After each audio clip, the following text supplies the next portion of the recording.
For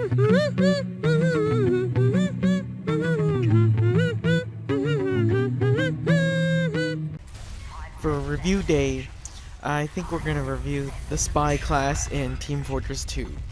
This is one of my favorite classes and one that I gave a lot of effort to learn how to play, and that's going to be my first critique of going for a Spy. Everyone wants to be it, but it requires so many skills that are unlike anything in any other class in TF2 or maybe any other game. You have to learn how to pretend to be an enemy.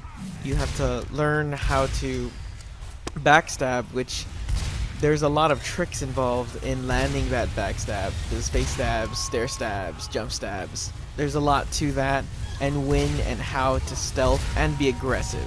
It would probably be a better idea to start with another class first to get familiar with every other class and to get familiar with the maps. You need to know the flow of traffic and the capabilities of each of the other classes.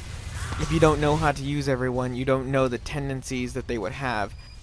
That's the catch. There are a lot of beginner spies that like to go for the cloak and dagger and just sneak around for a couple of minutes for that one backstab. And although that is satisfying, a good spy has to be aggressive the whole time, because you have to understand your life is not worth very much, and if you're not doing something, you're really not worth anything. And being aggressive with that weird character takes some practice. What I did was I started off with the Dead Ringer and the Eternal Reward, which means you can't disguise and you can't turn invisible whenever you want to, so they're almost always aware that you're around, and it forces you to get better at being more creative when you're invisible and how you use that, and it allows you not to worry about picking a disguise, because disguising is a whole other bag, and throwing that on top of everything else is a little too much. After a couple of days of that, I started to figure out how to move a little better and how to use the little time I had of invisibility to my advantage, and it taught me how to be way more aggressive, which is so very important. The primary goal of a spy is not to kill sentries or to get very many kills. It's to bring chaos to the other team. You want to make them constantly spy checking. You want to make them try to be pyros just to catch you.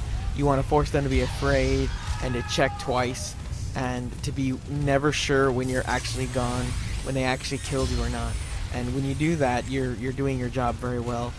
So after all that, I would say the Spy is still my favorite class, and I would recommend it to anyone who would enjoy sneaking around and being a jerk, basically.